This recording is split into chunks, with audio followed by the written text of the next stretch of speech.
반갑습니다. 여러분들의 투자가 행복했으면 좋겠습니다. 캐시메이커 문서진입니다. 자, 오늘 영상은 트럼프 당선에 따른 업종별 영향을 한번 분석해 보도록 하겠습니다. 저희 채널을 많이 보신 분은 아시겠지만 제가 한 달 전부터 이 트럼프 트레이드에 좀 우리가 대비를 해야 될 것 같다라고 말씀을 많이 드렸어요. 제가 TV 출연하는 TV에서도 좀 현금 확보를 좀 했으면 좋겠다라고 말씀을 많이 드렸고, 많은 사람들이 트럼프가 되면 시장이 오를 거라고 이야기했던 분들도 계신데 제가 그때 아니라고 말씀드렸어요. 만약에 트럼프가 당선이 되면 국내 시장만 놓고 보면 트럼프 재임 기간 동안 취임하고 퇴임할 때까지의 요 흐름을 보면 당연히 올라간 것 같지만, 취임했을 때 1년차 같은 경우는 실제로 트럼프라는 우리가 글로벌적인 투자자들이 트럼프가 어떤 사람인지를 경험해보지 못했기 때문에 그냥 그에 따른 흔히 말하는 약간 허니문 기간이었던 거고, 실제로 이제 관세를 부과하면서 진짜 트럼프는 저런 사람이구나 라는 걸 알고부터는 국내 시장은 2018년부터 안 좋았죠. 그리고 나서 이제 트럼프 마지막 재임 기간 동안 급등하긴 했지만 그거는 사실 트럼프 영향은 아니죠. 팬데믹에 따른 아무래도 이제 유동성 장세가 이제 펼쳐지면서 올라가는 거니까 이 앞뒤 두 개를 제외하면 사실상 트럼프 재임 기간 동안 우리 시장은 내렸다라고 보면 되는 거고요. 결국에는 최근에 이제 한 달 동안 외국인들이 보여줬던 우리 시장에 대한 매도도 트럼프 트레이드의 일환이라고 보시면 됩니다. 트럼프가 당선됐을 때 우리나라 시장은 숏이다라는 거죠. 그럴 수밖에 없는 게 우리는 무역으로 수출로 먹고 사는 나라예요. 그런데 관세를 부과한다라는 것 자체가 아무래도 안 좋을 수밖에 없는 거죠. 그렇기 때문에 이런 부분이 외국인 입장에서 좀 숏이기 때문에 우리 시장은 좀 안 좋은 영향을 미칠 수밖에 없다라고 말씀을 많이 드렸는데, 일단은 어제 오늘 흐름 자체는 그런 영향을 받고 있는 것 같습니다. 그래서 제가 누차 해외 주식을 좀 하셨으면 좋겠다, 특히 이제 미국 주식을 하셨으면 좋겠다라고 말씀을 드렸는데, 그럼에도 불구하고 나는 그래도 국장을 좀 계속 좀 관심을 두고 국장에 좀 투자를 하고 싶다라고 하시는 분들도 계시는 것 같아요. 그래서 트럼프가 콕 집어준 섹터는 확실하게 있습니다. 그러면 지수 자체에 대한 견인력, 리딩력은 없을 수는 있어도 그래도 그 섹터 내에서는 좀 살아날 수 있는 흐름은 있다라는 거죠. 예전에 트럼프 재임 기간 동안 지수는 내려갔지만 그때 당시 5G 같은 종목들은 또 올랐거든요. 그런 식의 섹터 내에서의 어쨌든 흐름이 좋은 게 나올 수는 있는 것들은 있거든요. 그걸 한번 잘 분석해 보도록 하겠습니다. 혹시라도 캐시메이커 텔레그램 채널을 입장하고 싶으신 분들은 여기 더보기란에 아래 링크가 있으니까 클릭하시면 됩니다. 화요일 라이브 영상이었죠. 해리스가 됐을 때, 트럼프가 됐을 때 요걸 분석을 해드렸어요. 그러면서 트럼프가 당선됐을 때 수혜가 될 수 있는 업종이다 라고 해서 제가 분석해드린 종목이 있는데, 일단은 오늘 흐름을 보면 요렇게는 확실하게 가는 것 같아요. 맞죠? 요렇게는 가는 것 같은데, 요것도 최근에 몇몇 종목별 좀 다르긴 하지만 그래도 좀 움직이는데, 이게 의외로 안 가죠. 오히려 여기서 하락을 하고 있습니다. 그러면 이거는 그러면 아닌가? 라고 생각하실 수도 있는데요. 저는 아닙니다. 저는 분명히 바이오도 확실하게 시장에서 트럼프 수혜주라고 저는 생각을 합니다. 이렇게 말씀드릴게요. 시장에서 아주 디테일하게 이거는 수혜주다, 이거는 피해주다 라는 걸 확인하려면 하루 이틀 가지고는 안 됩니다. 조금 더 시간이 걸립니다. 하지만 명확한 수혜주는 확실하게 있거든요. 정책적인 부분에.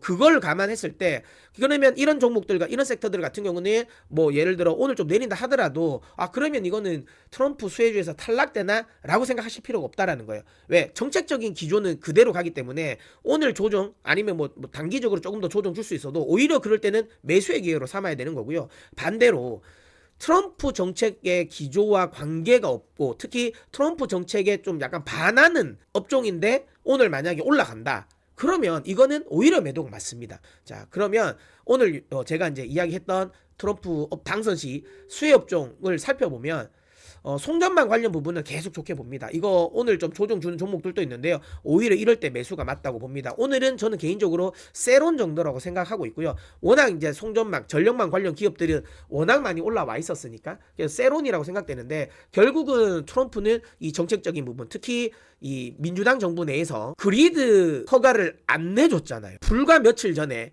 아마존의 데이터 센터와 관련된 부분에서도 허가를 안 내줬습니다. 왜냐하면 충전 비용을 안 낸다라는 이유만으로.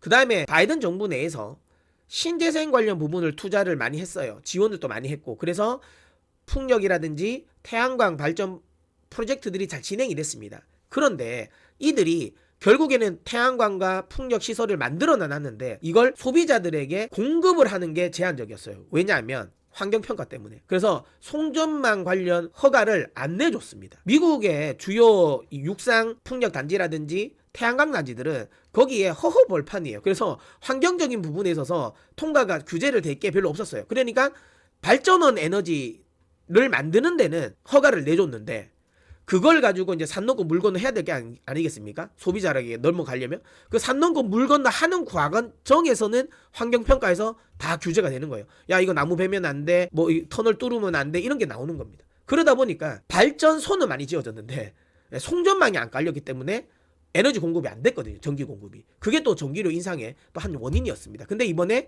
트럼프는 명확하게 말했어요. 자기는 이거 환경평가 다 그냥 규제 없애버리고 확실하게 송전만 깔아가지고 전기 공급을 늘리겠다. 그렇게 해서 전기료를 낮춰서 인플레이션을 잡겠다라고 구체적으로 이야기했습니다. 이런 부분을 보면 송전망 관련 쪽은 계속 좋게 받는 게 맞다라고 보고 있고요.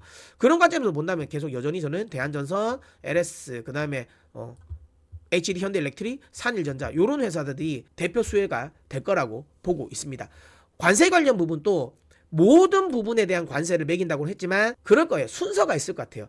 자기들이 지금 당장 필요한 쪽은 관세를 좀 늦게 매기겠죠. 자기 입장에서 급하지 않은 이런 쪽은 관세를 매기겠죠. 변압기 같은 쪽은 쇼티지예요. 미국만으로는 대응이 안 돼요. 이런 것들은 제가 보기에 관세를 혹시라도 매기더라도 뒤에 매기겠죠. 뭐 아니면 근데 이제 대신 뭐 자동차 뭐 이런 것들은 자국 기업들이 잘 하고 있잖아요. 그러니까 그런 것들 같은 경우는 오히려 뭐 관세를 매길 수 있는 뭐 이런 부분으로 생각하셔야 된다. 그런 관점에서 본다면 송전망 관련 쪽은 계속 관심 있게 봐야 된다라고 보시면 되고요. 오늘 이제 제일 좀 의아했던 게 이제 약간긴 한데 저는 오늘 바이오가 떨어지는 이유는 그거라 봅니다. 그냥 금리 상승인 것 같아요. 그러니까 금리가 올라가니까 바이오주에 안 좋다. 이게 저는 연결고리가 걸린 것 같은데 사실 그러면 트럼프 정부 내에서 금리가 계속 올라갈까? 그러진 않을 것 같습니다. 왜? 트럼프는 그거 원하지 않거든요. 예, 금리가 계속 올라가면 경기가 부진해질 수밖에 없어요. 시중금리 올라가는 거. 그거 트럼프가 원하지 않을 겁니다. 뭐 그것도 그거지만 어쨌든 핵심적으로 지금 연준은 정책 기조 자체가 금리 인하 기조이기 때문에 이게 막 계속 막 5%, 6%, 7% 예전처럼 인플레이션이 발생할 때처럼 막 그렇게 가지는 않을 겁니다.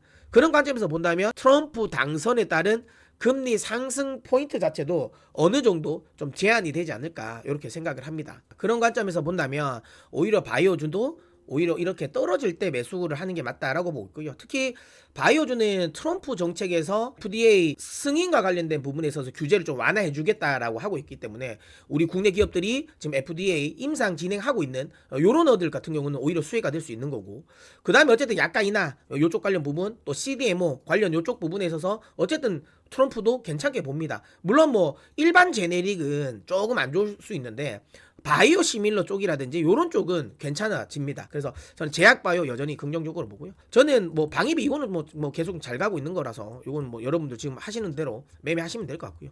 그 다음에 우크라이나 대북 관련인데 제가 오늘 제 TV 출연했던 영상을 보신 분은 아실 건데요. 초반에 오히려 이 우크라이나 재건주 관련 부분이 좀 세론이 나오면 오히려 저는 매수의 기회라고 말씀드렸어요. 왜? 단기적으로는 좀 식상한데 우크라이나 이거 하지만 중요한 건 뭐냐면 결국은 정책적인 기조는 글로 간다라는 거예요. 그러면 단기적으로 조정을 줄 수 있어도 결국은 좀 올라갈 것 같다. 이슈는 계속 말은 나올 것 같거든요. 예, 그런 식으로 그러면 오히려 조정을 이용해서 매수를 해볼 만하다라고 했는데 물론 종목별로 선택적인 대응을 해야 될 거라고 생각은 합니다. 그 다음에 요때 제가 말씀은 안 드렸지만 우주항공을 저는 계속 봐야 된다고 정말 계속 말씀드렸습니다. 트럼프 관련 쪽에 왜 우주항공이냐, 트럼프가 당선됐을 때 일론 머스크의 공을 분명히 취하할 거다. 하지만 그게 전기차 테슬라에 대한 지원은 아닐 거다라고 제가 계속 강조를 드렸어요. 왜? 테슬라 입장에서 실제로 전기차에 대한 보조금을 지원하는 게 더 유리할까? 저는 그렇지 않다고 말씀드렸어요. 왜? 오히려 그거는 기존에 있는 후발주자들이 좋은 거지 이미 전기차 시장에서 입지가 공고한 테슬라 입장에서는 별로입니다. 오히려. 그리고 오히려 내연기관의 규제를 풀어주면 그러니까 완성차 업체들이 전기차 시장에 뛰어드는 걸 늦추겠죠. 내연기관을 더 팔아서 이익이 더 남아있는 상황에서 전기차 팔아가지고 수익이 별로 안 난다. 그러니까 AMPC 같은 거 좀 줄여버리고 하면 전기차 팔아가지고 이익이 좀 안 남거든요.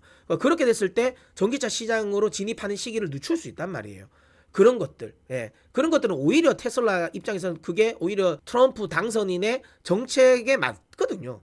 그러면 다른 게 뭐가 있을까라고 하면 뭐 가장 큰 건 AI 관련 부분에 있어서 규제 완화일 겁니다. 일론 머스크 같은 경우는 뭐 X를 통해 가지고 AI 쪽에 계속 투자를 많이 하고 있고, 그다음 자율주행도 일종의 AI지 않습니까? 그 자율주행 관련 부분에 있어서 규제 완화. 그 다음에 스타쉽이죠. 근데 이번에 명확하게 트럼프가 승리 선언을 할 때 일론 머스크의 공을 치하하면서 거기서 테슬라 이야기 안 했습니다. 뭐 이야기했죠?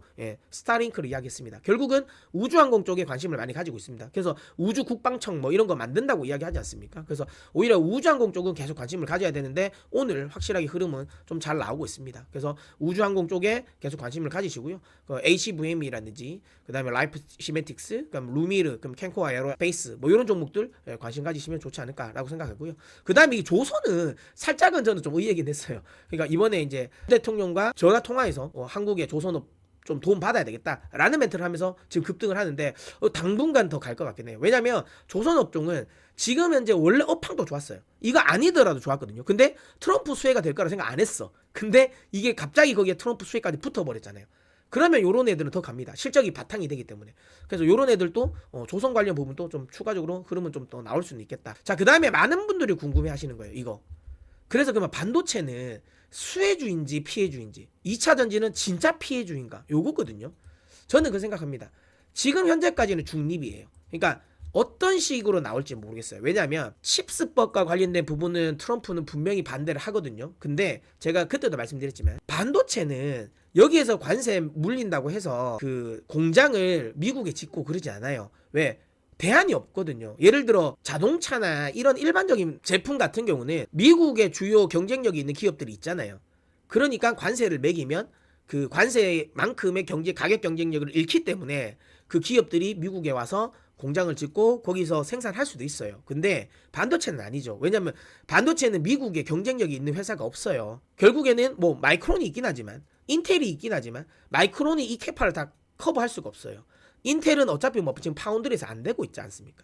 그러다 보니까 쉽지가 않습니다. 그럼 결국은 TSMC라든지 삼성전자, SK하이닉스에 손을 벌릴 수밖에 없어요. 그랬을 때 보편적인 관세를 막 매길까? 그러진 않을 수 있을 것 같다. 요 생각을 합니다. 그래서 반도체는 나쁘지 않을 것 같긴 하거든요. 나쁘지 않을 것 같긴 하고, 그리고 또 어쨌든 또 AI 쪽에 그러니까 드라이브를 또 걸고 있는 상황이니까 트럼프가. 그러니까 어찌 보면 트럼프 쪽에서의 부정적인 이슈만 생각할 필요는 없지 않을까라고 생각은 드는데, 그래도 이건 있죠. 바이든 정부보다 더 옥죄면서 특히 중국 쪽에 대한 수출 규제 이거가 더 강화되면 아무래도 반도체 쪽에 특히 이제 중국 쪽 익스포저가 좀 있는 소부장들 요런 쪽은 좀 약해질 수는 있겠죠. 그래서 반도체는 좀 선별적으로 대응하는 거는 나쁘지 않을 것 같아요. 뭐 저는 그냥 HBM, 그 다음에 뭐 ESSD, 그 다음에 뭐 CXL 뭐 요런 쪽에 관련된 기업들은 괜찮을 것 같고요. 나머지 일반 메모리와 관련된 부분, 특히 이제 중국 쪽에 매출 비중 높은 애들은 좀 피하는 게 맞지 않을까 이렇게 생각합니다. 2차 전지는 저는 이거는 뭐 계속 말씀드렸지만 트럼프가 당선되면 그냥 이런저런 이유를 갖다 붙일 필요가 없다. 그냥 너무 명확하게 피해주가 맞다라고 보고 있습니다. 나중에 뭔가 정책적인 기조 변경이 만약에 이야기가 나오면 그때는 달라지겠지만 지금은 굳이 떨어지는 칼날을 받을 필요가 없다. 이렇게 말씀드리도록 하겠습니다. 네, 이렇게 해서 오늘 영상은 마무리하도록 하겠습니다. 오늘 영상이 마음에 드셨다면 구독을 눌러 캐시메이커의 메이커가 되어 주십시오. 여러분들이 선택하시면 캐시는 제가 벌어다 드리도록 하겠습니다.